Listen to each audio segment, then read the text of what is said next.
Ride along live, worldwide. Feel the beat, feel the vibe. Amazing host leading the ride. Power to the people, we shine. Giving fans what they need. Caribbean spirit, let's succeed. Every show with a good deed. Together we plant the seed.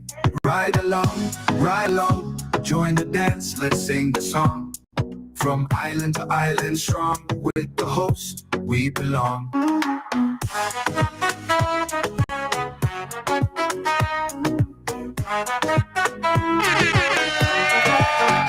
Energy high, heart so bright.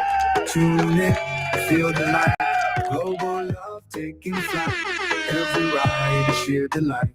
Making waves across the seas. Love and joy in the breeze. Ride along live if you please. Bring it home with such ease. Ride along, join the dance, let's sing the song. From island to island strong, with the host, we belong. Energy high, heart so bright. Tune in, feel the light. Global love. Rent a car in Grenada?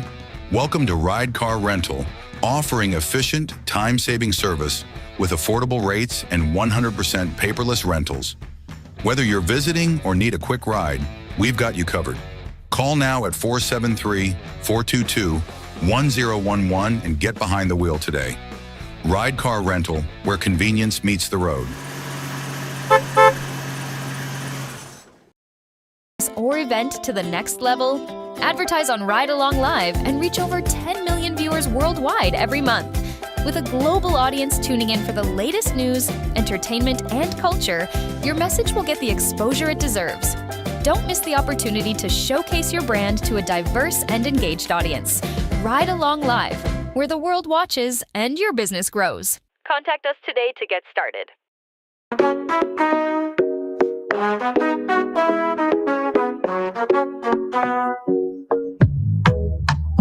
Yeah.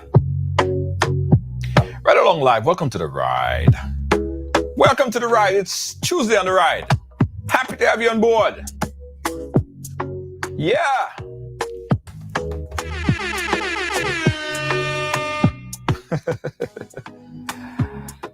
Ah, boy. Happy Tuesday to everyone. Of course. And you know what we do on Tuesday, right? We talk about what's pissing you off. There's so many things, guys.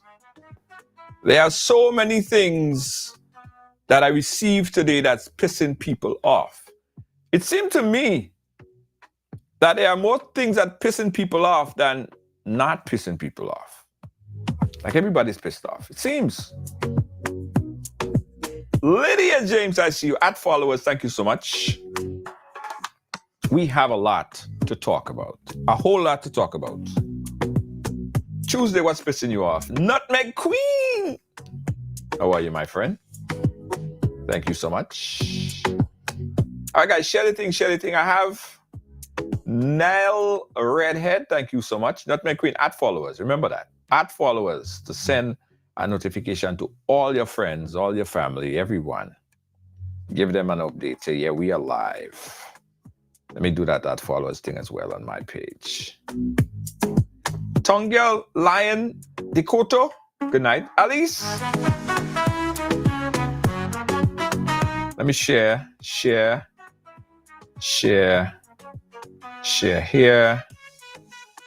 and @followers here. Unique, thank you so much. I share @followers. @followers, I'm gonna @followers right now. @followers. And everybody asks me why I wait till this part of the program to add followers, right? Yeah. The truth is you can't add followers before the program starts.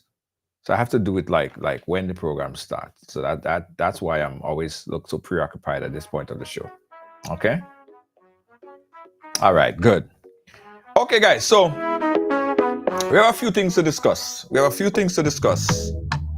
Miss Redhead, thank you so much. We have a few guests that's going to come on as well. Lonnie Isaac, thank you so much. Riders family, thank you so much.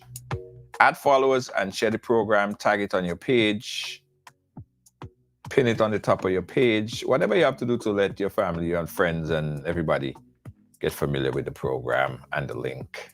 All right, do it. All right, so the first thing I'm going to say, I have a guest that's coming on to share her story about what happened to her at the General Hospital. When I checked with her a little bit earlier, she had a little bit of internet connectivity issues. So rest assured that we will get her on shortly if she get that resolved. But regardless, I have a full show, a jam-packed show for you. Now on Tuesdays, we do a thing called What's Pissing You Off, right? I start with what's pissing me off, and you guys tell me what's pissing you off. Now, first and foremost, this is what I've been stuck in my craw, like right here. I just can't get it out. I can't understand. And it seems like no one could actually give me a good reason why this is happening. The problem that I'm having, and the thing that's pissing me off really, really bad right now, guys, are, and I don't know if it's their fault, but they are the ones that could fix it. The banks in the Caribbean, the banking sector, the banks in the Caribbean. Why is it so difficult, right, for the banks? First of all, why the banks need to close so early? I can't understand. Like the half day economy thing is really not setting us forward. It's kind of really taking us backward. Half day economy, like everybody have that half day mentality, half day economy type of mentality. That needs to change. And I don't know why a bank can just say, you know what? Everybody else closing early. Let's just go a little bit later. On a regular day, let's just have a later schedule. And what about a Saturday? Why for the life of me, I can't understand this. And this pisses me off every time, guys. Why is it that all banks close in Grenada in particular on a Saturday? A Saturday, people have the most transaction. The people out and about, people want to be out and about, but they have the economy mentality. Psst, yo, that's a problem. Why all the banks and credit union, not just one of them could say, you know what, everybody is closed, so we are going to be the trendsetters. We are going to be open on a Saturday. Or we are going to be open. Some of the banks close at what, 2 o'clock? 2 o'clock? Now, how could you possibly get things done? Like, I mean, it is crazy, right? It is madness.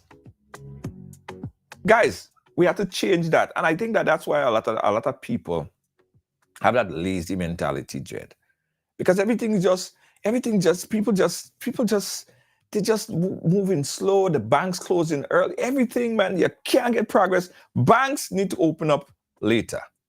And somebody need to give them an idea. Somebody need to give them an idea. Open on a Saturday. Even if you decide to say, you know, Saturday we go close at 2. But on weekdays, especially on a Friday, open the bank later, man. Open the bank later. The next problem that I have is the difficulty you face when you're trying to open up a business or a personal account. Let's start with a business account. I went to open up a business account for one of my new ventures in Grenada. Let me tell you, the woman gave me a list of things, right, that I have to bring. The list long so. I believe it was back and front. And you have to bring this, and you have to bring this, and you have to bring this, and you have to bring this, and you have to... I said, Lord have mercy, woman. That is a lot of things. And if you don't have one, you can't even set an appointment. So first you have to go through a process. You have to set an appointment, and then the appointment date is like 2-3 weeks in the future. 3 weeks in the future.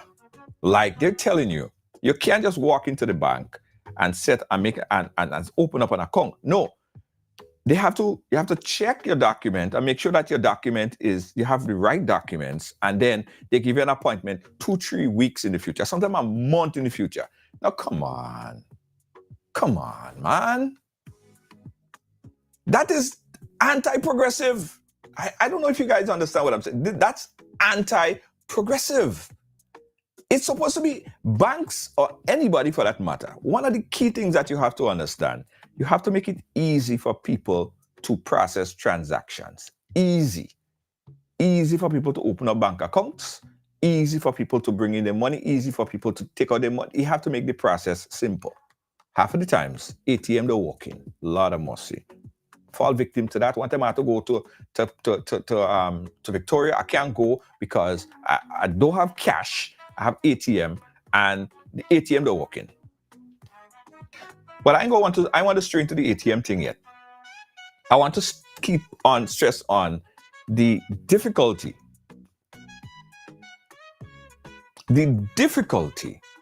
in opening up a business account. Why is it? Why can't the banks hire more people, right? If you know that there's so many people, right, that are coming to open up business accounts, why not hire more people? Like, why you have to set appointment 1 month in? Is it one person that's working? Is it only one person that's working there? No, that's pissing me off. That pisses me off every time. So I sat there in the bank and after the young lady gave me the list of 20 things, and she reached to a point, source of income. So you have to provide your source of income, right? So, and you have to be 12 months of statement of source of income. So I'm saying, let me ask you a question. If somebody just came up the street, so you just came up the street and you want to open up a business account because you anticipating to start a business and get revenue, right? Where I don't know source of income yet. But my business venture, so, eventually I would get funds, I would get money, and it would, I could put into the account. What are the allocations for that?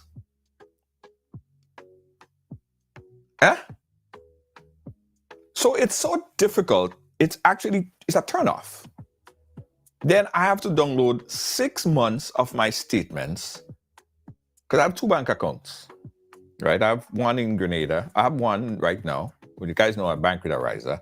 And then I was opening up another one at another financial institution. But that first one, I had moved that one around. I have another one that I didn't have the bank account information because it don't even have a debit card for that. So I only have about 5-6 months of bank transaction on that particular account. She said, no, you need 12 months. 12 months. That pisses me off. And then the appointment date was, come back, we give you an appointment for 6 weeks or 4 weeks. Some November, something you want me come back. I said, listen, all you real playing the royal jet. All you playing the royal. So banks, if you know that people are coming in droves to open up business, the idea is not to have 2 persons working at your institution and give loans way in the future. But the idea might be to hire more people so that you have shorter time frame. You have shorter time frame for appointments. For appointments is quicker. You might tell somebody, okay, even if it's a day, tomorrow or next day or instantly, because you don't find that nowhere else. I don't know about you guys. If I want to open up a bank account right now, I go to the bank, I give them my information, my driver's license, my 2 pieces of ID, and boom, boom, boom, they open up the bank account. But I understand that it may not even be the problem. Oh my gosh. Where's my charger? I don't have it. It may not be the problem of the financial institution. It might be the regulation that is set. All right?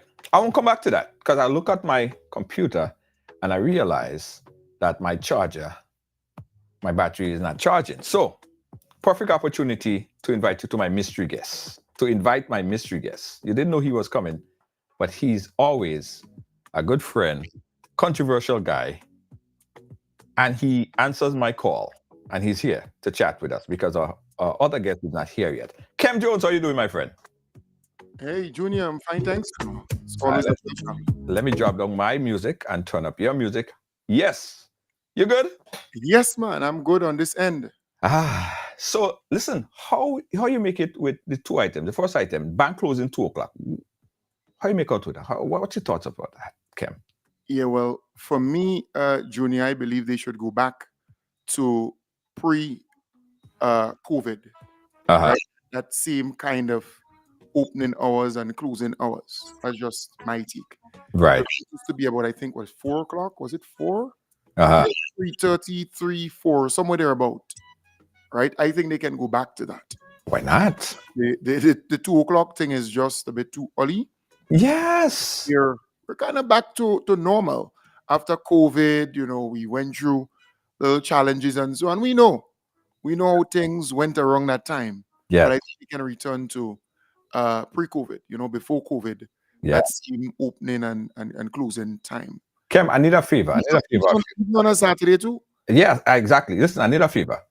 I know Yeah. you're very good at this because you have your own show. I have to run to get a charger to charge up this computer. So Yeah.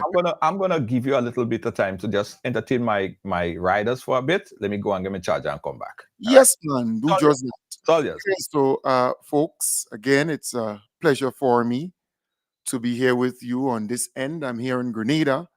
I can tell you, earlier today, it was a bit heated, but a little rain fell, a little cool down. But we have that advisory of a heat wave. So, if you afraid the heat, you need to have either your mobile fan. These days, the ladies, they have a nice fan that it's portable. You can carry it wherever you want to go. It's a bit powerful. Or you have your fan at home or your AC. You got to do something to cool down. Or go by the river. Go by the river.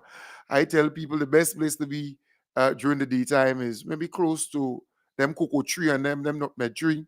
If you still have some nutmeg trees in that area or cocoa trees around, it will be very, very cool in that particular part of the river. But it's very hot in Grenada. It will be hot tomorrow and then going forward. I want to say to you that Grenada is still one of the best places in the world to be. Yes, we have our challenges. Yes, we have our, ups and downs, and that's kind of normal, right? For any island, any country. But Grenada is still one of the best places in the world.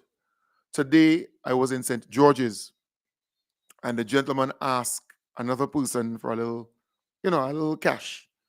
For whatever strange reason, he touched his pocket.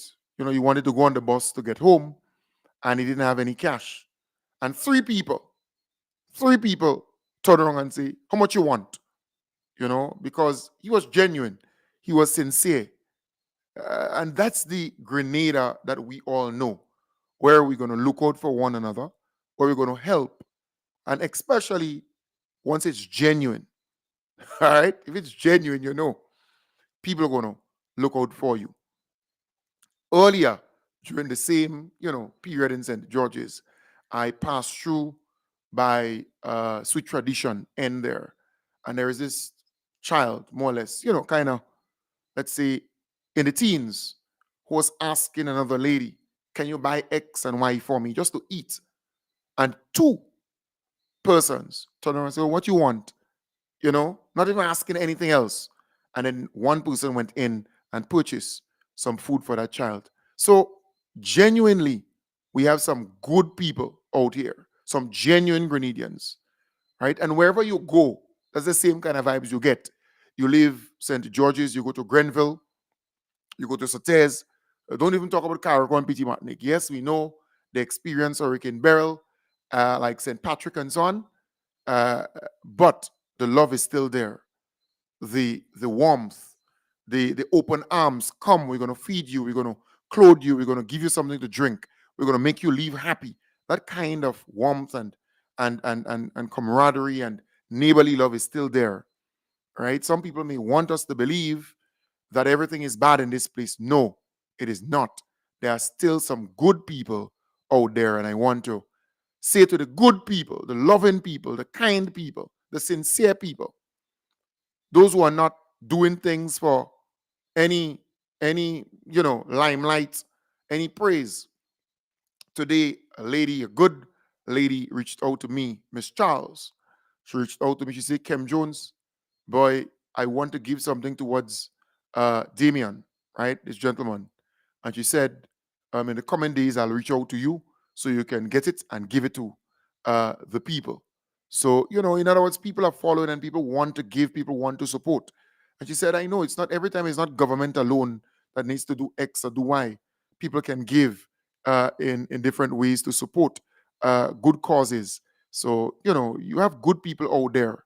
And once she does that, I would easily hand that to them, right? Even if it's $1 or $50 or $100, whatever the amount, $1,000, whatever the amount, I'll do just that. But it speaks to the humanity in us.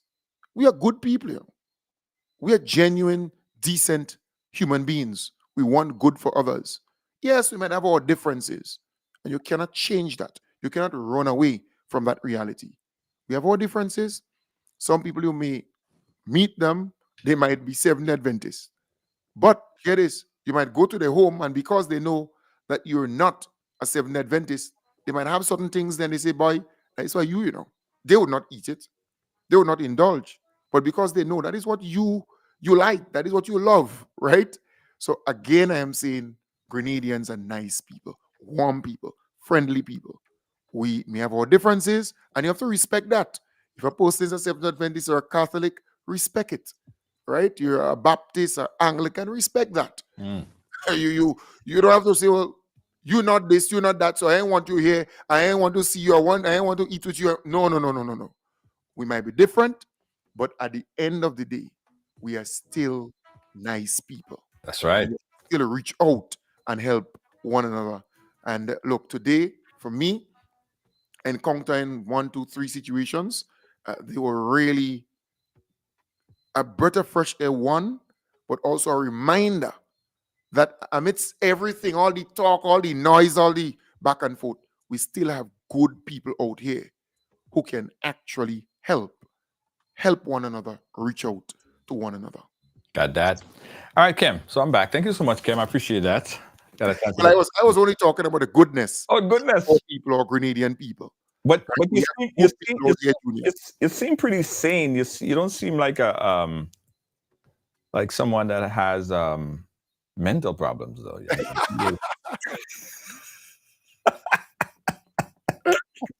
You seem pretty consistent with your speech, man. But Junior, in the field of politics, firstly, your back has to be broad. Yeah. You cannot be petty because attacks will come. And especially if you're in the front line, because this is a political warfare. When you're in the front line, they will attack you. And the attacks will come from places, sometimes it's familiar.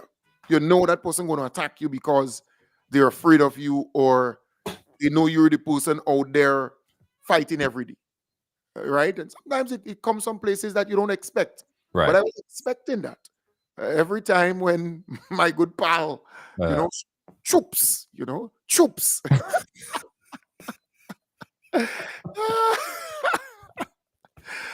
He said, anytime you see them pass, he said, Choops.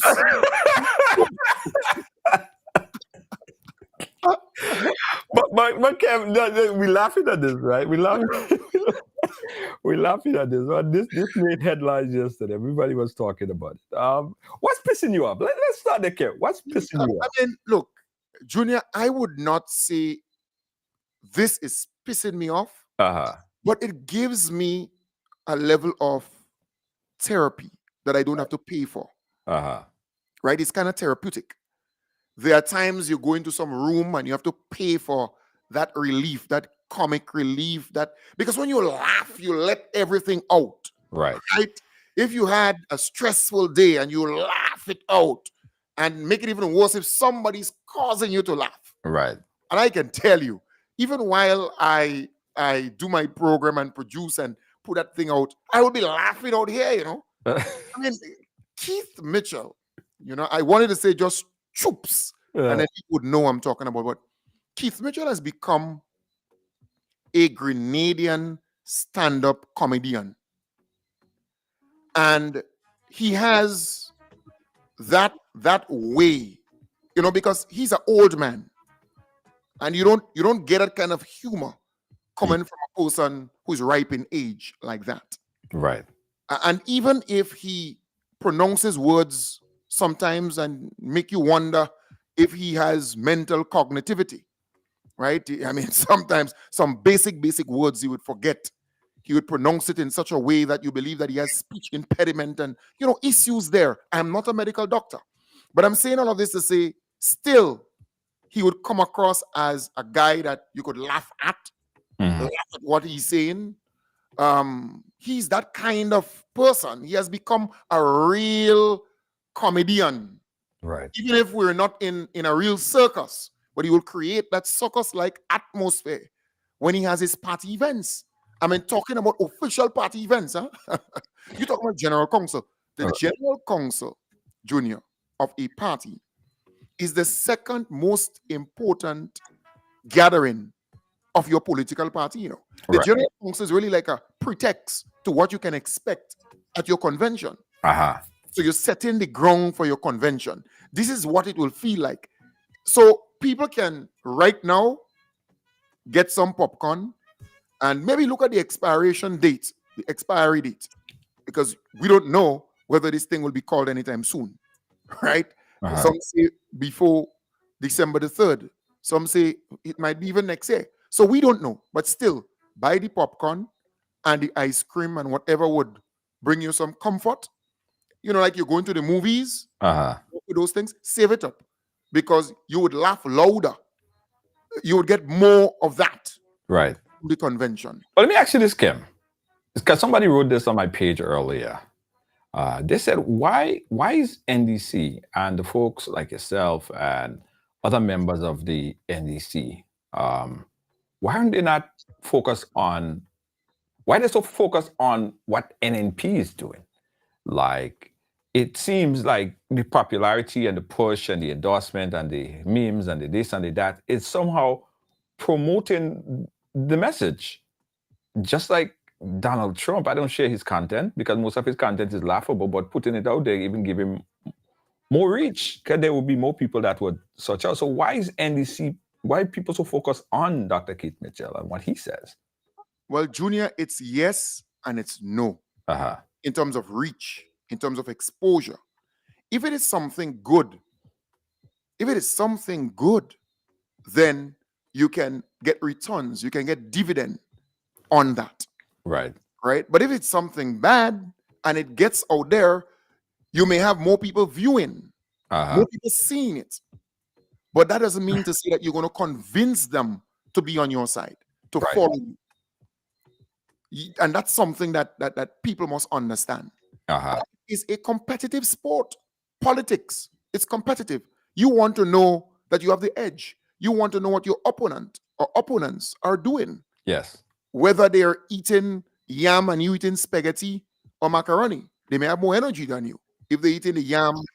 Mr. Tillman Thomas. Sorry. Go ahead. No problem, and Uncle Tilly could just pop in. No, but I want you to finish. I want you to finish. That's my error. Yeah, so in other words, I'm saying that if you're eating the ground provision and so on, then you may have more energy than the person in the spaghetti thing and the macaroni thing.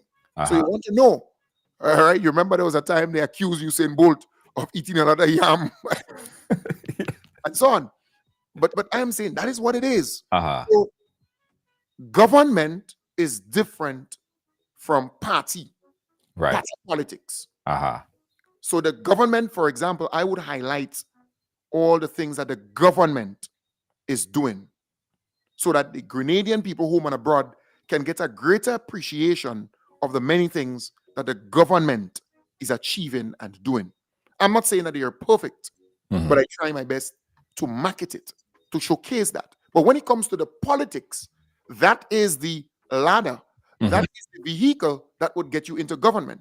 Right. So it's also important to focus on the politics. And let me come in here to say, Keith Mitchell is a liability and not an asset, politically in Grenada at this point in time. Well, if that is the case, then and at this point in time. So having him out there doing all of these things, this Right. gymnastics and all this comedian thing and the comic relief stuff and so on, Right. it can't help NNP. But if people can see Keith as staying and mash up the NNP and fight for the NNP and make bacchanal and confusion, then it can affect the NNP adversely. I see. So you have to, in other words, sticking on Dwight Horsford, for example, Horsey, Dwight. I mean, Dwight doesn't have what it takes. In other words, you cannot go on the streets of St. George's and sell a Dwight t-shirt, right? But if you can take a photo of Keith Mitchell's face during the convention, not the convention, the General Council, when he make up a leap and so on, and you take a picture of that and you put it on a jersey, and you put Keith Mitchell, the comedian or whatever, this thing will sell. It will sell fast. All right, people would buy the thing out. you understand the point? So Keith Mitchell is that kind of person that you want to target politically, to say, hey, this is what you would get with NNP for a long time, because people experience Keith. Keith is a known character. People experience this man for how much? What, 23 years and a half as prime minister, 40 years as you know, a member of parliament. You expect that when this guy goes to parliament, he would get on like the usual Keith Mitchell. When he's on a stage, he would get on in such a way. But I was a bit surprised. I must admit, I was a bit surprised. Yeah, 40 years. 40 years. Let me see. Junior Grenada political timeline here. So he was prime minister. So if I did a timeline yesterday. Good. So he was from here, from 1995. Right. But he was 1995, and then he was also 3 years ahead of that. So there was an election. So the 1995, let me go forward as prime minister. I got the timeline here. Let me pull it up. Yeah, so there was an election in 1999. 1999. When he got all 15 seats. Yeah. So there was a falling out between him and, was it Raphael Fletcher? One of them. And then he called that election and won all 15 seats in 1999. And he ruled from there. And then there was an election in 2003 where he lost 7 out of those seats when the Peter David and the Nazim Bok and the whole works came on the scene. Tillman Thomas, a number of them came on the scene. January 18th, 1999. Then November 27, 2003. Right. And then he lost 7 out of the 15 seats. Right. So he had 8 seats and NDC had 7. And then we had Ivan. I remember Uncle Tilly and the NDC approached the NNP to say, let us team up, let us unite to build back Grenada. And then this famous saying came from a certain man's mouth: 2 male crab cannot live in the same hole. Yeah. Right? And then from that, the election of 2008 saw him out. Before I go here, the election of 2008. Right, that saw him out. He lost. And then he came back in 2013 and got all 15.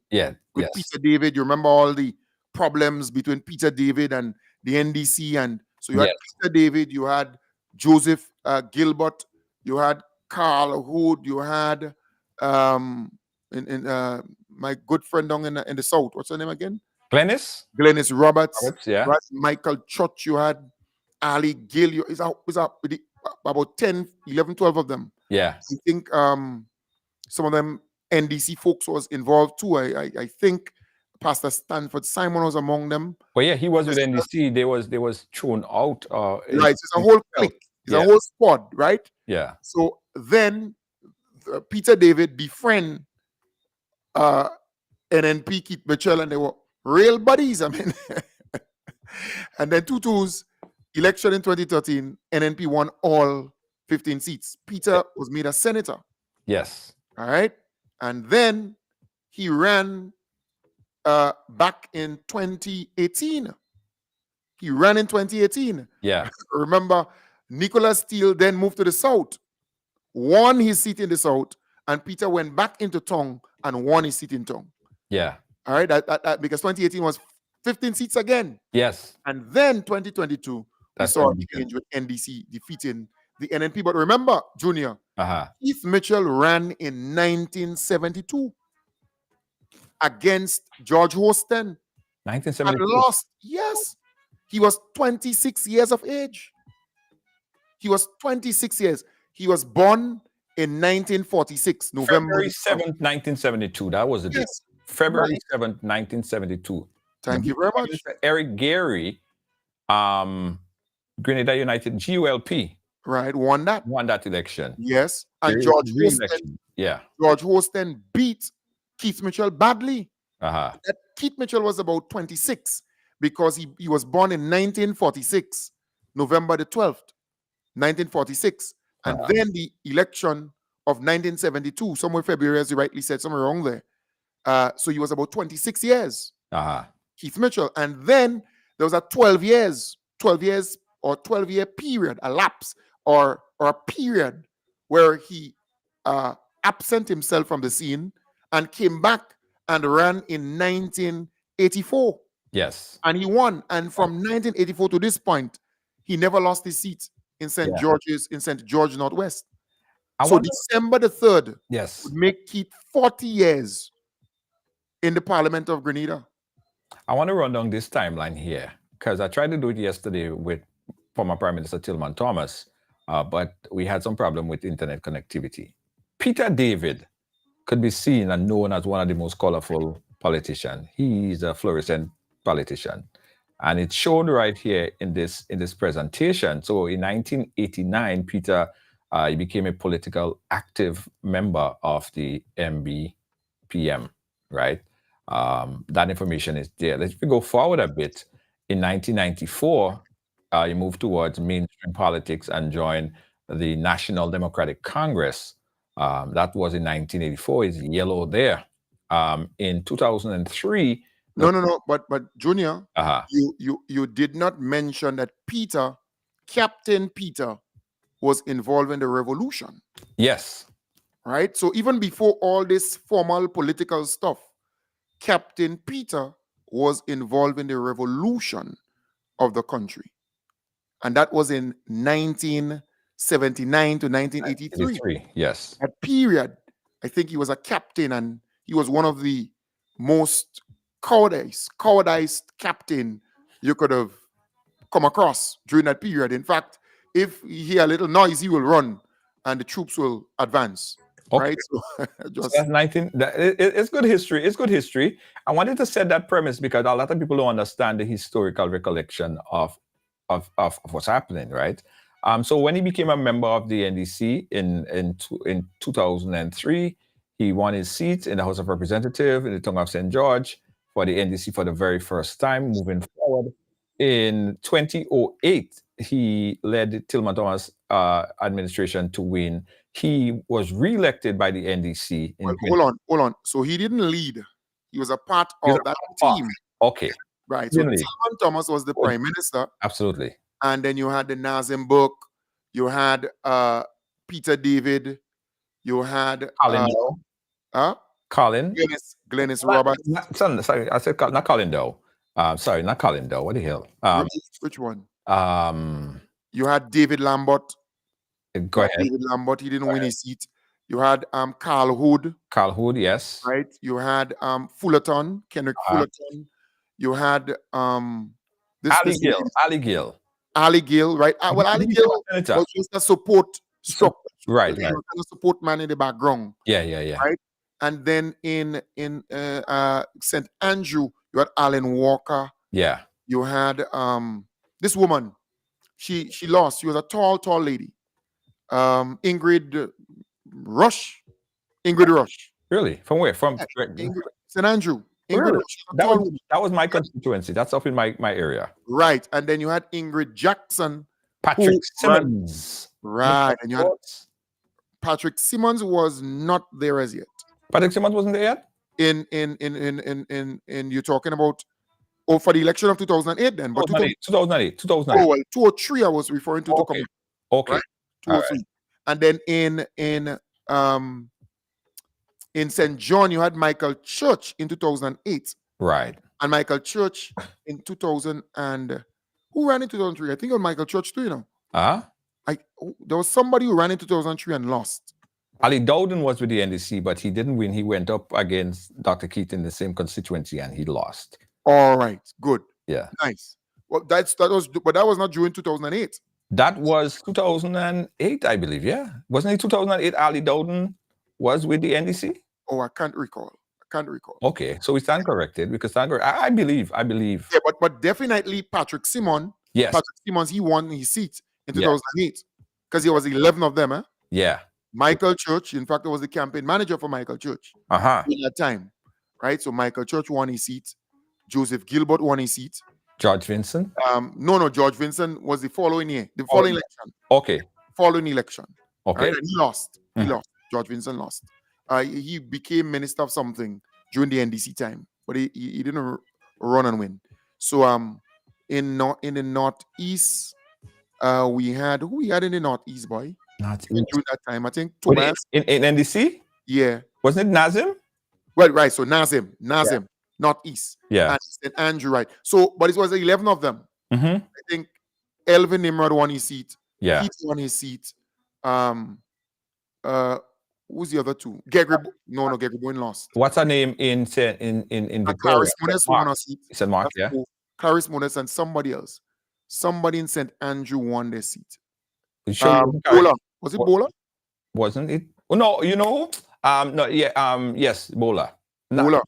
Is Bola her name? No. Lady, man, a lady. Wasn't a lady? A lady. Well, you have Emlyn. Emlyn lost. You had Kate came on the scene late. Yeah. After Bola, and Yolan lost a seat. Oh, Yolan lost a seat. But when she win and she was a backbencher? Who Yolan? Yeah, no, Yolan lost. She lost. Okay. Lost. Yeah, she came back in 2000. Waldron? Waldron, no. Waldron was way before in 1999. Okay. 1999 to 2003, and then Key didn't run her the next time wrong. Okay. Right, but Bola, I think. Bola, yes. I think it's Bola. Because he was in the parliament. So there's about 4 of them. Okay. 4 versus the 11. So in 2012, we had growing internal tension within the NDC. We spoke about that yesterday. That began to surface because till about 10 of them was expelled from the NDC 2012. Now, there was an election in 2013, the year after, and a lot of people credited the infighting that was in the NDC, the reason why they lost all these seats. So Peter started to change a little bit of color. See, the color started to change from yellow, you get kind of fluorescent green. Yes. and in 2013, January 2013, the NDC experienced a significant defeat at the poll. They lost all seats. Tillman Thomas even lost his seat. He was with us yesterday. He lost his seat as well. And NNP won hands down 15-0. And he started to get real green. In 2018, right, the NNP under Dr. Keith Mitchell won 15 seats in general election, making a clean sweep. Peter David was elected again as representing the Tongue of St. George in Parliament. So he went in for with the NNP in 2018, and in 2022, June 23rd, 2022, he won his seat, but the NNP lost the election, and that's to present. So that's just a quick summary of the history of Peter David. No, Kim. But before you move on from there, what is synonymous in all of this? What is standing out in all of these different scenarios is a Peter David who is quote unquote trouble. That is what would stand out to me, meaning that nearly every organization he has been a part of, you always have some kind of problems. That is something that must be noted here. So in the revolution, we know what happened there. During the NDC time, we know what happened there. During the NNP time now, we know what's happening. So it's about 3 different regimes, and he was instrumental when it comes to the problems and the trouble that had happened within those organizations. So right now, we've seen it playing out with NNP. So we experience it with Uncle Tilly and Peter David and them. We experience that. And then we now experiencing Keith Mitchell and Peter David now. And people who was around the revolution will tell you they experienced the Peter David and all of them during that period of time. So he's always there where you have problems internally and that kind of thing. Right. So that's something that must be noted. Right. Let me say this on a programming note, guys. We did, in fact, promote it to have the young lady coming in and share her story. This is the show that was promoted today, come in and share her story, a part 2 of what happened to her in terms of finding her medical record. But what happened is that the young lady, we're unable to connect with her. So we had to reschedule her for another time. So today we're going full force, what's pissing you off. We decided to do a quick historical preview to give everybody a historical context of politics in Grenada, all right? But it's still what's pissing me off, and we have our guest, Kem Jones, with us very briefly, who has a program coming up, so we're gonna try to wrap it up. So Kem, I wanna play this back, and tell me what's your feeling about it. Has strongly criticized the leadership of Keith Mitchell. Former Prime Minister Tillman Thomas has strongly criticized the leadership of Keith Mitchell and the New National Party, likening it to a mafia organization that suppresses democracy. In a scathing rebuke, Thomas, in an exclusive interview on the popular platform Ride Along Monday, took aim at comments made by Mitchell at the NNP's recent General Council meeting. That does not sound as a leader of a democratic organization. In a democratic organization, any member of that organization is free to challenge and to contest any position. Mitchell had warned that the NNP will not be hijacked by anyone and threatened consequences for those attempting to do so. Many have interpreted Mitchell's comments as a reference to potential leadership challenger Peter David. The former NDC leader accused Mitchell of damaging Grenada's image and economy more than any other individual or political party in the country's history, citing scandals like the shrimp farm project and the failed call center investments that he said deprived Grenadians of millions of dollars. The chicken farm scandal, you had the garden groups, you had the Cap Bank, the call center. These are millions of dollars that gone, deprived the Grenadian people, the so-called people you're talking about, the voiceless. He has taken advantage of the voices more than any other individual in the history of our country. Mitchell's comments at the NNP meeting seemed aimed at quashing a potential leadership challenge from David, who is rumored to have significant support within the party. Despite David's apparent popularity, Mitchell remains firmly opposed to him contesting the leadership at the upcoming party convention. Thomas criticized this stance as undemocratic. That is not democracy. Any individual, whether he joined the party 6 months ago or 12 years ago, is free to challenge and to contest for leadership or any position in a political party. The former PM called on NNP members to challenge Mitchell's leadership for the good of the party and country. Because this in itself is a threat to democracy. Because NNP is supposed to be a party within a democratic society. But the language used there is quite inconsistent with democracy and democratic organization. This language is more consistent with mafia organization. As the NNP heads towards its convention, these pointed criticisms from Thomas highlight the internal tensions and questions of democratic process facing the party under Mitchell's continued dominance.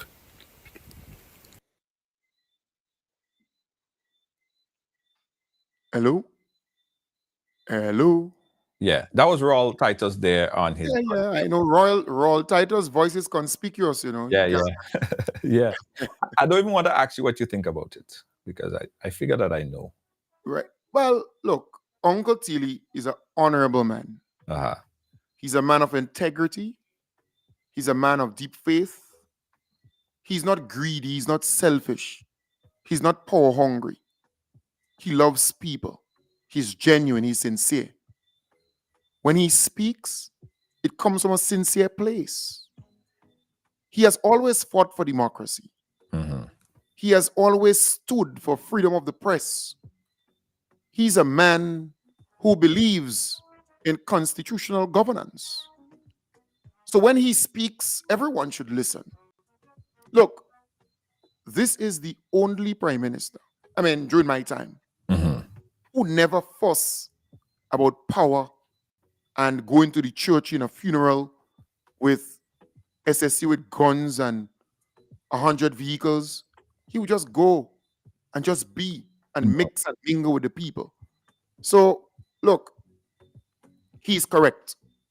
The NNP has always operated that way. I stated on my program on umpteen occasions, the NNP is the greatest curse that ever befall Grenada in the last 40 years. Grenada has regressed instead of progressed. We have lost a lot of opportunities because we were stuck with the NNP. And he highlighted some of those projects. Junior, Uncle Tilly is correct, you know. You're talking about the call center fiasco involving a cousin of the same Keith Mitchell, you know. Yeah, the call center business was one involving a cousin of Keith Mitchell, where Grenada lost 20-something million, you know. Just like that. We did not get anything for it. 22-point-something million. Nobody went to jail, nothing of that sort. He referenced the shrimp farm. The shrimp farm. We saw $54.2 million just vanish like that. The chicken farm, 19 or 20-something. You had 19 or 20 or 21, somewhere wrong there. Right? So $19+ million gone. No chicken, no egg, no feather, no nut, no back and neck, no tuck, no nothing, no chicken feet, nothing whatsoever. The garden groups, when Ivan came, he damaged some of the indigenous guest houses or hotels, small hotels and so on. And they set up this thing to help these small businesses. Millions of dollars vanish. Nothing happened. And we can go on and on and on. We lost almost $400 million under the NNP administration. Bad management and squandermania and misappropriation and all kind of stuff. We lost a lot of money. Monies that we could use right now to deal with the hospital situation, the clinics and everything like that in the country. Look, I am reading the comments here, Junior, where people are speaking about they come on the live to hear about the hospital and the hospital this and the hospital. Hey, let me tell you this. Let me make it very clear to folks. No nurse, no doctor will leave their home with the intention to cause harm to any parent, to any child, to any patient. So take out that notion that there is doctors and nurses in Grenada who intend to harm anybody. That's foolishness. None whatsoever. The doctors and the nurses, they go to work to help people to get well, for you to recover, for you to go home in good peace. There are limitations, there are challenges within the system, and we know we don't have some of the top class equipment and so on that can, that is why people run out from Grenada to the United States or to Canada or those places for certain things. It's not like the system is perfect and we have everything here, and no, but it is foolish. Anybody, I don't care who you are, you could be NDC, NNP, I don't care. It is foolish for anybody to think that a nurse or a doctor going to leave their home, and mind you, the nurses and the doctors must be under more psychological strain, right? In other words, they would be dreaming and having traumatic, stress and issues when things go wrong. Yeah. So if a baby dies in labor, the nurses and the doctors, they too need counseling. They too need help, because they don't want that to happen to any parent or any child. Nothing of that sort. If a mother dies in labor, they don't want that to happen. If somebody comes into ICU and something happened to a patient or somebody, and they come into the hospital as a patient, and so I don't care. Even if NNP was in power, I would say the same thing. Right. Because nurses and doctors, they swear to uphold a certain standard, a certain principle, a certain behavior, conduct, and everything of that sort. They would never ever wish bad for anybody. I see with my own eyes, when my first daughter, my second daughter too, how the nurses would go above and beyond. They may not come out and tell you what they would do, getting the Pampers, getting the napkin, the sanitary napkins, getting this and getting that for parents who don't have it, trying to help them and guide them, adopting some of the children. There's a nurse. Every time she sees me, she asks, how is Zélie doing? How is Zoe doing? Is an Indian from somewhere up in St. Andrew area. She would always ask that. There's another doctor who delivered my both babies. Same thing. I am saying that to say to you, folks, the system is not perfect. It is not perfect. I agree with that. But let us reach to that place to understand that it's a similar situation all around the world, where the health system is challenged. It's not perfect. It's challenged. But what we can do is to help in any way that we can, because we would leave this earth, right? Let's say 5, 10, 15, 20, 30, 40 years from today. And the nurses and doctors, and similar things will happen. And people will question it. And you have a right to question it. But do not believe that any doctor, that any nurse will leave their home in the morning or during the day or during the night with the intention of inflicting bad things on anybody, or making somebody sick, or making somebody worse than they enter the hospital, or want to see somebody lose their child, or want to see some parent die, or want to see some gentleman who got injured. Look, in volunteering in Carrick and so on. Look, I feel it for the gentleman. It's not easy to leave your home. You come down to Grenada, go up to Carrick to assist, to volunteer. I feel it for him. And I think it's a wake-up call for all of us, in that even if you're going to volunteer, still adhere or implement, not adhere, implement certain safety measures in the course of your volunteerism. If you're climbing, know what you need to have. Right. Right? So, once you go on the roof, you need to have certain gears, certain things to protect you. I'm not saying that the gentleman didn't have that. I'm not saying that.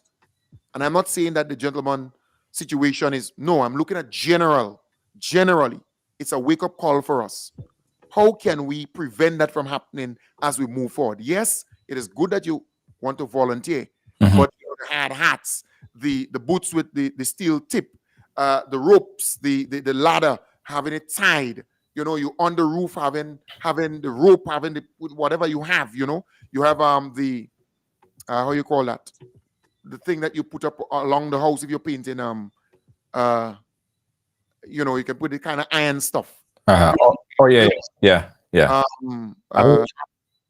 There's a name for it, right? So if you're painting, you kind of put it up around the house. It's okay. I know what you're talking about. Scaffolding, right? Yeah. So there are certain things that we need to put in place in going forward. So yes, what happened was really sad, and I am really saddened. I wish it didn't happen, and I hope the goodly gentleman can get that ambulance out of Grenada, get back to the United States and so on. But please, folks, do not think that our system here, our healthcare system, is so bad when compared to everybody else. Right. Right? Don't believe that. There are people who want to give you that impression that the thing is so bad, boy, and Grenada have the worst. But no, you go in all the Caribbean islands, and I have traveled, Junior, in nearly all the Caribbean islands. I've traveled to about 40, 50 countries, 49 countries, to 50 countries in the world. And I am telling you, everywhere you go, you get a similar story. In every island, in every country, you get a similar story. So I am saying we can only try our best to help improve it. It's not perfect. We can try our best to improve it and to better it. The nurses, they too are human beings.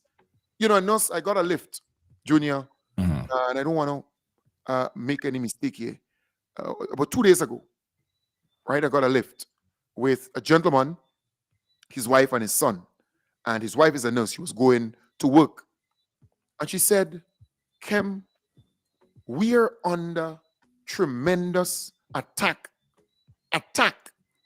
Yeah? Somebody just bust inside of the hospital in a particular area and attack the nurses and so on. Really? And it's because, of course, attack and the security have to do this and that one. You won't hear this out there.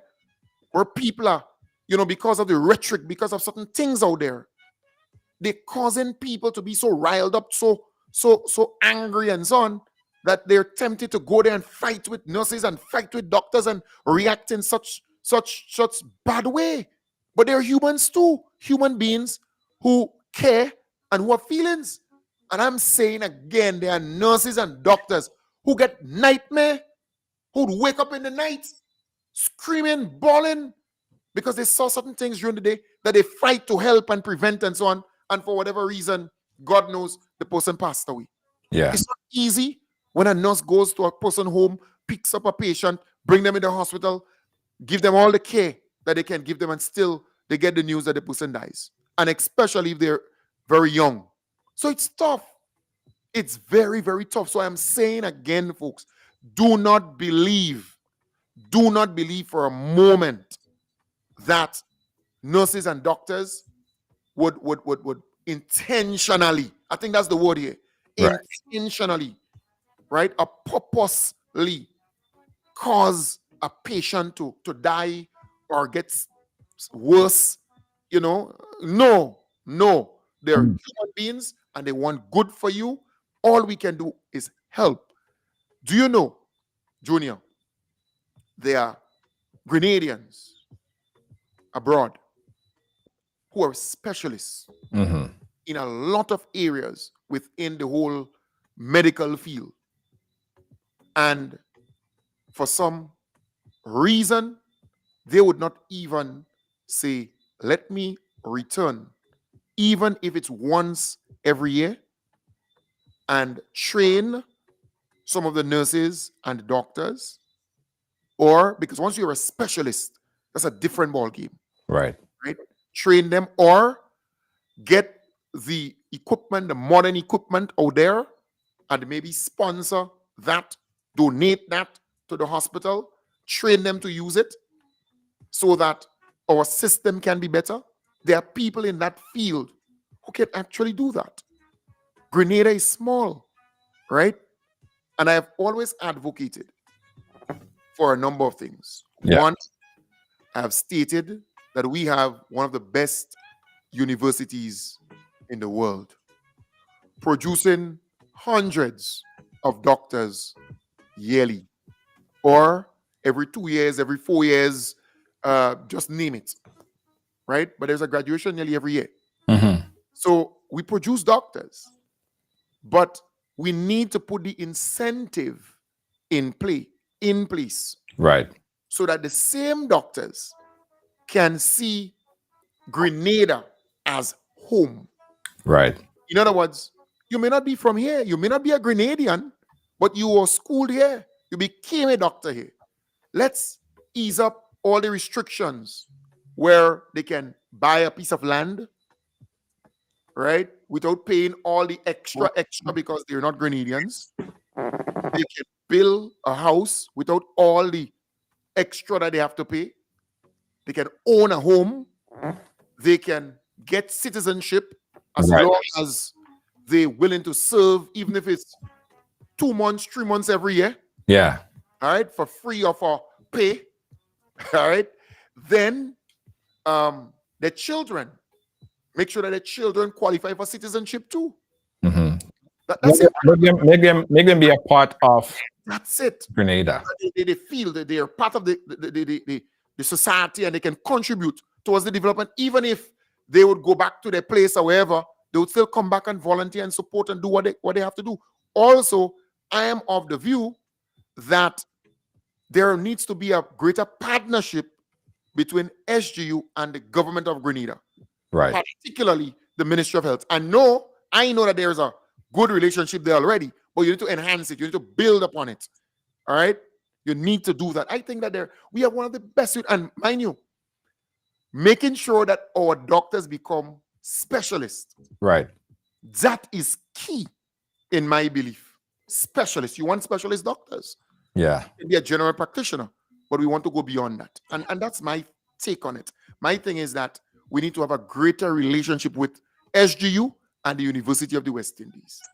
I think they would contribute immensely Right. to the healthcare system in our country. Well, Kem, earlier we promoted that we'll have a guest on the program, a young lady who actually went through the worst. I don't know if she could hear us. Queenie, are you there? Are you hearing me? See, she's been having internet connectivity issue for the whole evening. That's the reason why we had to delay a bit in the what's pissing me off. Queenie, are you hearing me? So we're not able to connect with her as promised. We will, however, get opportunity so she could share her story. Queenie, are you hearing me? And she's still having internet problems. So guys, we will reschedule the conversation with Queenie so she could share her story on what's pissing her off and what's happening right now. A young lady, she lost her daughter, and now she's claiming that she went back there to get some information, some birth information, and her documents cannot be found. Let me see if I can get her back in now. Queenie, are you there? All right, so she's not there, so we will have to reschedule her. And Junior, I want to extend my deepest condolences to Queenie. It is tough to lose a loved one. I can only imagine what you're going through. I sympathize with you, and I hope that there is a support structure around you to help you during this time of your loss. It is not easy. I sympathize with you. Queenie, are you there? Are you able to hear us? I'm hearing you. I'm hearing you. I'm hearing everybody. I'm hearing you now, but not without a lot of noise and freezing. I want you to have the proper opportunity to share your story where everyone could really take it in. And it's difficult to do so if we have an internet connectivity issue. So I recommend that we reschedule and do it another day when we have better connection on your end. All right, Queenie? Because we're not hearing you consistently well. All right, we'll do that. So this is what's pissing me off for today, guys. I know, Kem, you're up at 8 o'clock. At 8, yes. Yes, you're up at 8. Thank you for the conversation, Kem. Is there anything else that's on your mind that's pissing you off? No, I just love to see how the politics is playing out in the country. I looked at the General Counsel of the NNP, and to me, I thought Keith Mitchell took Peter David's political manhood, because it's one thing to hear that somebody said X and said Y about you, but to sit on a stage and have a man who is almost 80 years insult you, disrespect you, embarrass you like this. And I know Peter David always project this strongman image when the camera is on him, but I still believe he would cry like a baby when he gets home, because that level of blows was not easy. Boy, I felt it for him. I felt it for Peter. Okay. One question that I had asked, I didn't get a clear answer from someone else though. What's your thoughts on this? If Peter went up for leadership this time around and he was unsuccessful, do you think his political career is dead? No, but his political career is already dead after Sunday's embarrassment, beating, insult, dragging, taking off his manhood. It's already dead. In fact, Lacroix, if you go to Lacroix or Otway, they would tell you that they already bury that political career. It's gone.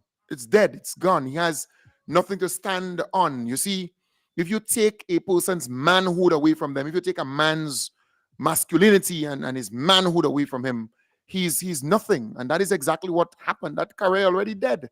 In other words, he cannot come back to the NDC. NDC doesn't want him because he's useless. The NNP doesn't want him because they have used up everything that they, could have sucked out of him. The guy could go nowhere now. He left Glenys Roberts in the rain when she started North. Poor Glenys. And that was it for Glenys' career. Peter is done. He's a done deal. He's done. He's finished. Keith Mitchell decided on that national stage to done him, to finish him. Keith Mitchell, the bad boy, politically.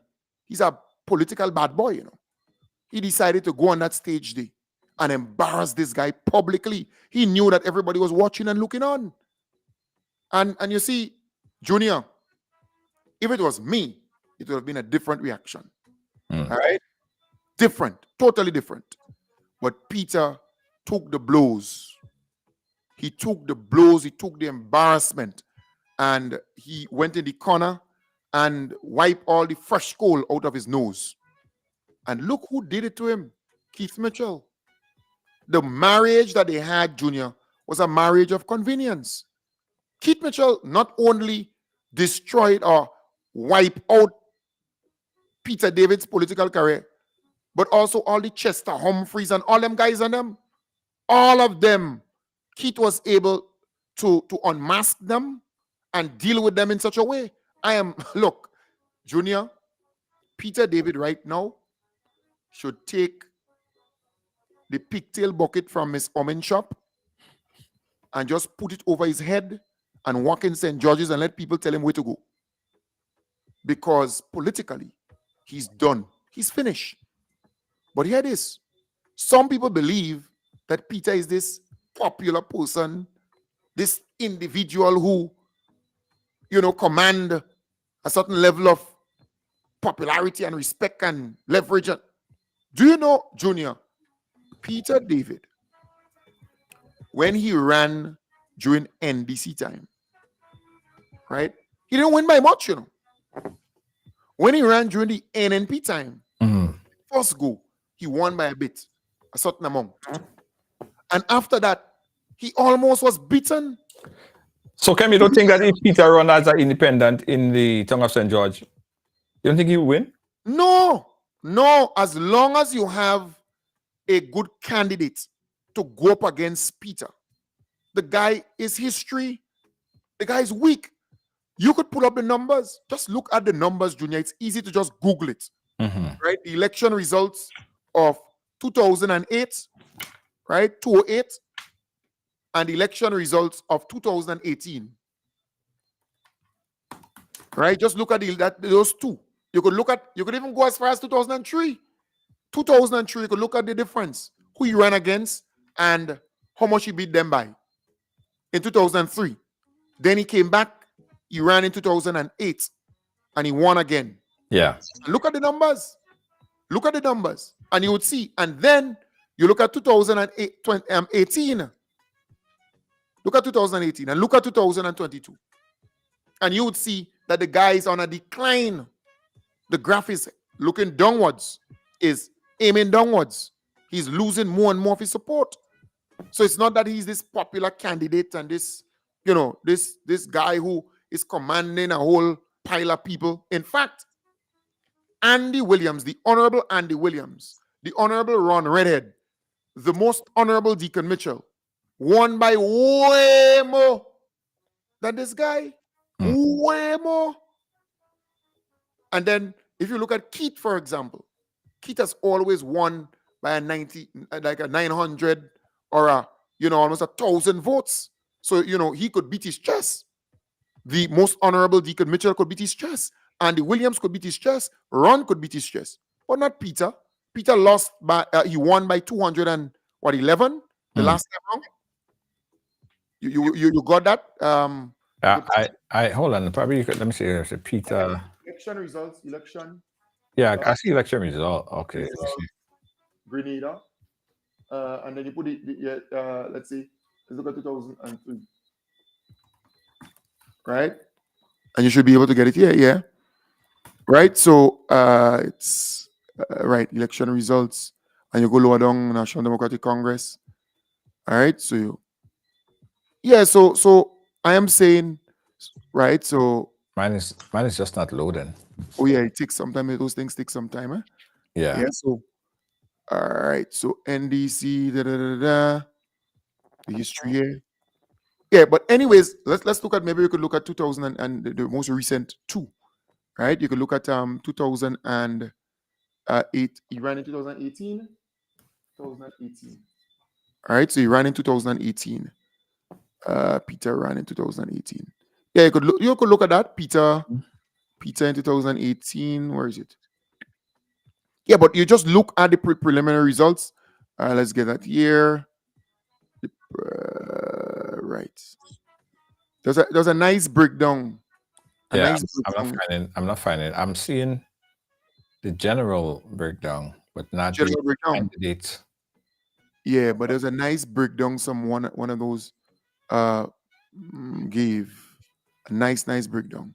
Yeah. All right, but I saw it, earlier. I saw it earlier where they give a nice. So all right, so 2022, that is available. All right, so 2022, Peter David, right. So Peter David got 1,329 votes. All right. 1,329. Claudette Joseph got 1,118. So 1,329. 211. Right. How much? 211. What's the difference? 211. Right. So 211. That's the difference. In the last election. And if you look at the one before that, we should be able to find the one. The one was 2018. Right? 2018. Election of 2018. If you look at that one. Somebody said we should have that on paper. Yeah. Well, I mean, we here just having a conversation, man. Those things do happen. It's not that we plan these things to say that, you called me, Junior, and impromptu, I pop in. Yeah. The election before that, he won by a high number, right? A higher number. The election of 2018. I'm just looking for it here. Somewhere around the place. Somebody could tell us exactly what he won by in 2018. Not much. Not much, Junior. Not much. So you say he dropped. In 2018, sorry. 2018 was about, I think it was about 800 or 900 votes. Oh. He won. I think so. I think of 600 and something votes. And then it fell significantly in the following election. You understand the point? In the one of 2022. So he's not this popular guy, this unbeatable candidate in Tongue. No. And that's one of the smallest constituency, Junior. Yeah, no. Tongue of St. George. Yeah, one of the smallest constituency. So I am saying that some people making people believe that this guy is unbeatable and the guy is some Dan Gagan. And no. That's not the case, Junior. It is not the case.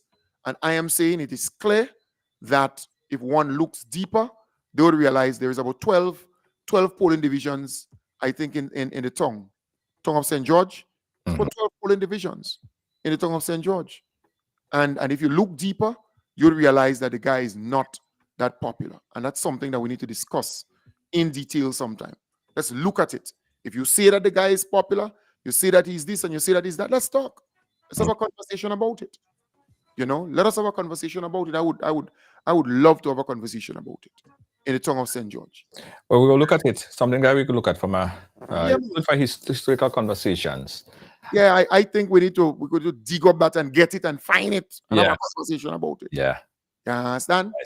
Yeah, man, that makes sense. All right, Kim. Well, thank you so much, my friend. I appreciate you accepting that call, my brother. I know you're planning up for the 8 o'clock hour. We are above our time, but you answer that call, and you know how you go, brother. No, man, it's a love. Big up yourself. All right, cool. Thanks again. Yeah, man. Yeah, man. So that was Kim. Once again, we apologize because my initial guest, that was carded to come on. Let me see. I think I see her again. Let me see Queenie. If I see Queenie. Queenie, are you there? So I could hear her.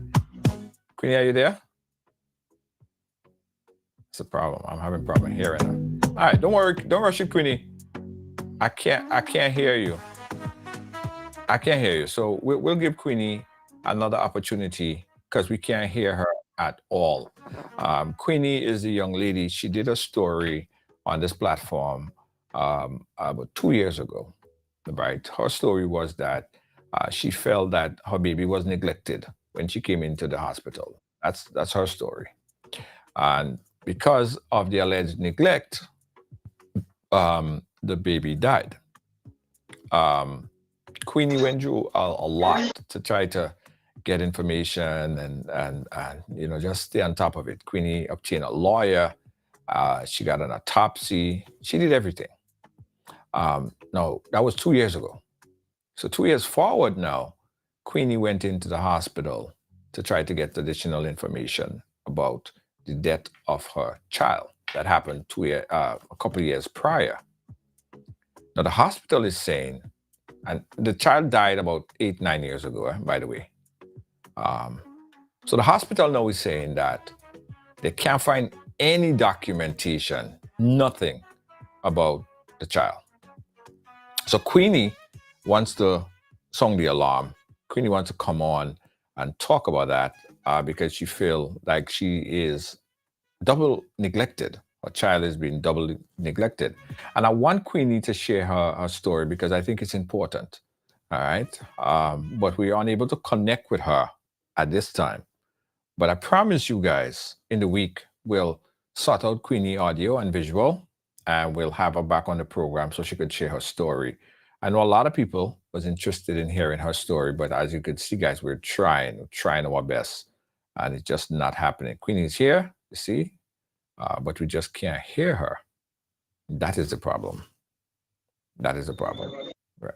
Are you there? Right. Yeah, it's just not good. All right, Queenie, let us reschedule. Let us reschedule for another time. I promise you, I will give you the opportunity once we fix this audiovisual problem on your end, and we will bring you back on the program right here. Guys, I'll be right back with final closing words. This is what's pissing you off on a Tuesday. We'll be right back. Ride along live worldwide. Feel the beat, feel the vibe. Are you looking to take your business or event to the next level? Advertise on Ride Along Live and reach over 10 million viewers worldwide every month. With a global audience tuning in for the latest news, entertainment, and culture, your message will get the exposure it deserves. Don't miss the opportunity to showcase your brand to a diverse and engaged audience. Ride Along Live, where the world watches and your business grows. Contact us today to get started. They need Caribbean spirit. Yeah. Guys, let me tell you really quickly that Ride along live worldwide. yeah, on Ride Along Live, we send your business viral. If you have a business and you want to advertise, send in your ad, have a conversation with our sales and marketing experts. I will tell you how we could market your business, package your business on two of the most popular shows on social media. Of course, the morning show with Kirk Sitahal, which is one of the biggest morning show, guys. You got to check it out, 6 a.m., Tuesday and Friday. And of course, Ride Along Prime Time, weekdays at 6 p.m. All right? I want to tell you guys about this. If you're going to Grenada and you need a car rental, if you're looking for a car rental, you got to give us a call. Ride Car Rental. In fact, we have so much in stock right now, guys. that I'm going to offer a little discount. So if you need a rental and you call or you inbox Ride Along right now and book a date in the future, I'll give you a 10% discount on any one of the cars that we have available. So a 10% instant discount on any one of the cars. If you book now, you have to inbox us, right? You have to inbox us right here at Ride Along Live, and I'll provide you with that discount, okay?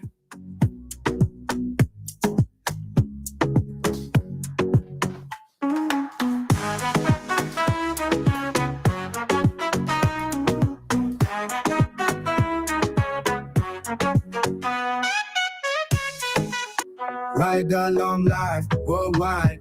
Feel the beat, feel the vibe. Amazing host leading the ride. Power to the people we shine. Giving fans what they need. Caribbean spirit, let's succeed. Every show with a good deed. Together we plant the seed. Ride along.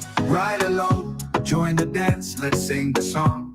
From island to island strong. With the host, we belong. Also, guys, if you're looking for t-shirt printing, if you're looking to print a t-shirt or many t-shirts, you got to call Instaprint. Instaprint is in Grenada and in New York. You can give them a call, or we're inside the Esplanade Mall, at the back of the mall, by the bar. You have to walk to the back. All right? That's where Instaprint is, inside of the Ride kiosk. Check them out. Instaprint Grenada. Check them out right now. Hey, trying to get around it with ease in the St. George's area. Sometimes you get congested, a lot of mossy. You can't move. It is problems to get around. Well, yeah, you need one of the Ride e-bikes. You see everybody riding the Ride e-bikes. It's a power bike. Yeah, it's a power bike. You don't have to paddle. Just jump on it and ride. Check us out inside the Esplanade Mall as well. It's Ride e-bike excursions and tours.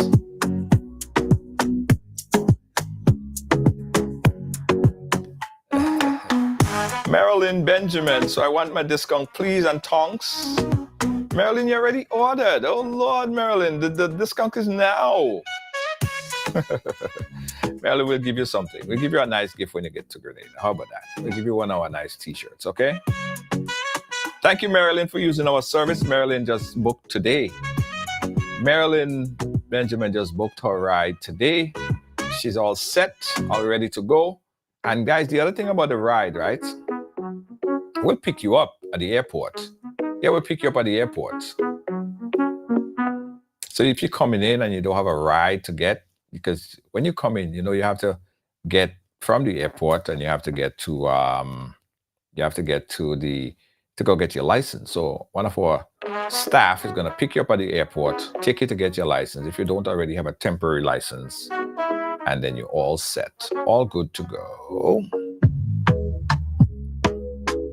So inbox if you want that discount, guys. Inbox us if you want that discount right now. Inbox us if you want that discount. All right? Just say, I'm inboxing for my discount. Okay? Together we plant the seed. Ride along, join the dance, let's sing the song. From island to island strong, with the host, we belong. All right, guys, so you know Ride Along is not all about talking politics and talking about all these things that's happening. We're all about our riders. We really do seriously care about our riders. So we was told by a lot of our riders that one of the problems that we're having right now is you guys can't find love. You're looking for love. Yeah, you're looking for love. So if you're looking for love, Tuesday is your day. Wednesday, sorry, is your day. Wednesday is your day. Riding for love, guys. Yeah. So on Wednesdays, here's what we're going to do. We're going to have a program dedicated in finding you love. You can even come on, show your face, talk to us, tell us what you want, tell us what you're looking for. Tell us, just tell us everything. Pauline. Thank you, Pauline. Thank you, Pauline Barito. You see, we have all the riders who take advantage of our service. Thank you, Pauline Barito. Probably when you get to Grenada, they will give you a nice something. Give you a nice t-shirt or something. Okay? Thank you so much, Pauline. Pauline uses our service as well, our rental service. We appreciate you. Pauline Barito, she's gonna have a great time in Grenada. Don't tell nobody when you're going on, Pauline, because everybody gonna want you to bring down thing for them. I'm not gonna expose your business, okay? Okay, so George is saying, Junior, would you please invite Peter David to the ride? Peter, I've invited Peter to the ride many times. Peter is my good friend, by the way. Every time I see Peter, I say, Peter, I bet you, if you come on ride along, I can guarantee you 1 million views. I can guarantee you, Peter, you come on ride along, you get 1 million views. And Peter say, well, I'll go come when I have 1 million things to say, or have a lot to talk about. That's what Peter said. All right, so I've invited Peter. I think Peter waiting for the right time, because Peter know if he come here instantly viral, right? I mean, it's gonna be the biggest show, one of the biggest show.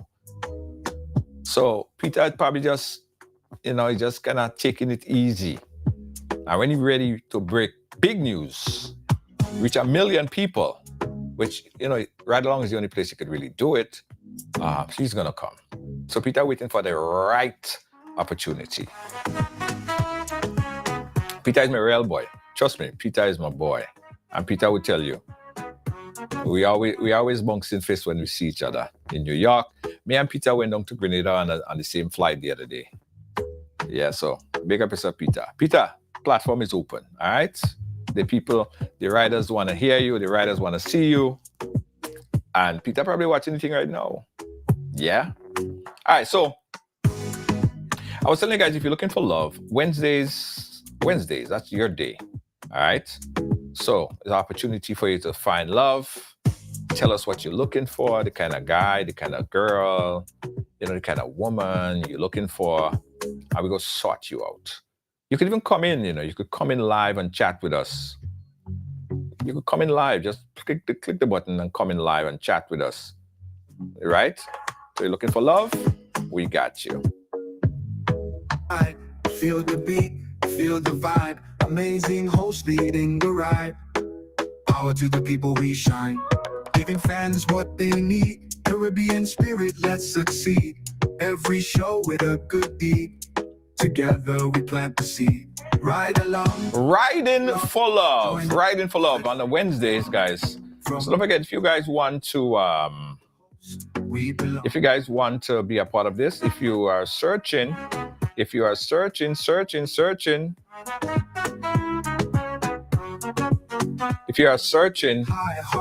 go hook you up. Wednesdays, it's your day. Global love taking flight. Every ride is sheer delight. Making waves across the sea. Again, guys, don't forget that Ride Car Rental, guys. We have a fleet of SUVs, CRVs. Ride along, join the dance. You're in good hands. Give us a call. If you want that discount that I told you guys about, you gotta inbox us right now. Right? So we'll give you a discount code. You go right in on your book, you get your discount right now. But if you book already, oh gosh, next time you book, you will get a discount. All right? If you already booked. Ride along, join the dance. Let's all right? From island to island, strong with the... And everything is paperless. So everything is paperless service. So you don't have to worry. We send you the link and you do the paperless setup and you're good to go. All right? Guys, this is coming soon, Ride the waves. Your opportunity to ride the waves. A good opportunity to take your family out, families and friends, out on the water. Ride the wave coming soon. In Grenada, all right? Yeah, ride the waves. Can't wait. Long live, worldwide. Feel the beat, feel the vibe. Amazing host leading the ride. Power to the people we shine. Veronica Sandy, thank you so much, guys. Again, guys, let me apologize one more time for not being able to bring in our guests. We did have audio-visual problem, internet connection problem on her end, but we will sort it out and we'll give you that story, okay? Okay, I just called Kim last minute because I realized that I was unable to connect with the guest. And since it's what's pissing you off, so let me call Kim. And he was there. All right. Energy high, heart so bright. Tune in, feel the light. Global love Hey, thank you to the National Lotteries Authority. across the I want you folks to play these 3 games from the NLA. Daily pick 3 cash flow and play with. You will be supporting sports and culture, nation building and our future. So go out and play, folks, make it a must. You will see what the National Lottery is doing for us. When you play pick 3 cash flow and play with, the NLA will support you all the way. Starting September 30th, Monday to Friday, these 3 games will be drawn mid-morning, 9:45 a.m., midday, 12:45 p.m., and evenings, 7:45 p.m. The National Lotteries, supporting sports, culture, and nation building. Sandy Manite.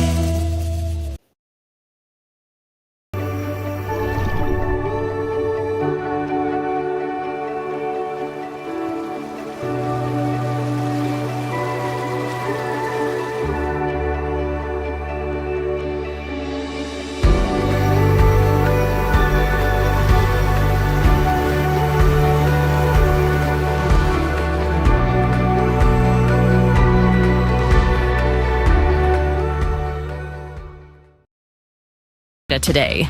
Located inside Ryder Excursion at the Esplanade Mall, we handle both small and large orders with speed and precision.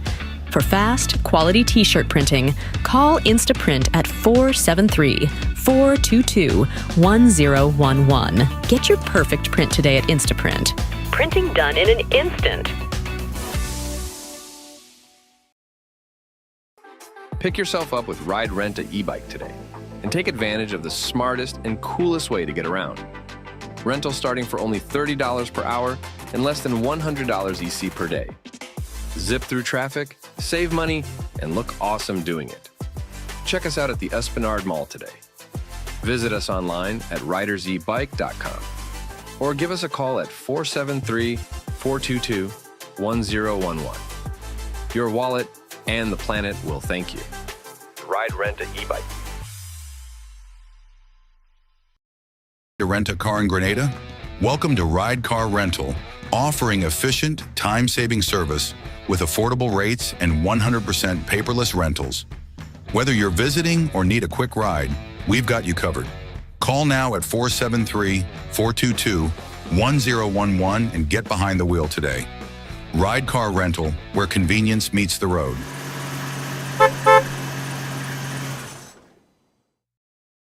Or event to the next level? Advertise on Ride Along Live and reach over 10 million viewers worldwide every month. With a global audience tuning in for the latest news, entertainment, and culture, your message will get the exposure it deserves. Don't miss the opportunity to showcase your brand to a diverse and engaged audience. Ride Along Live, where the world watches and your business grows. Contact us today to get started. All right, guys. Thanks again for watching. Thanks for being a part of the program today. Catch you guys again tomorrow. Good night. Feel the vibe, amazing host leading the ride. Power to the people we shine, giving fans what they need. Caribbean spirit, let's succeed. Every show with a good deed.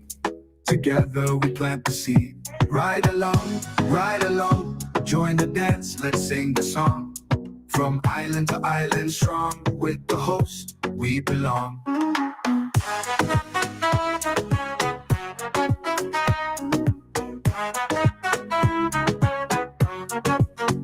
Energy high, heart so bright. Tune in, feel the light. Global love taking flight. Every ride a sheer delight.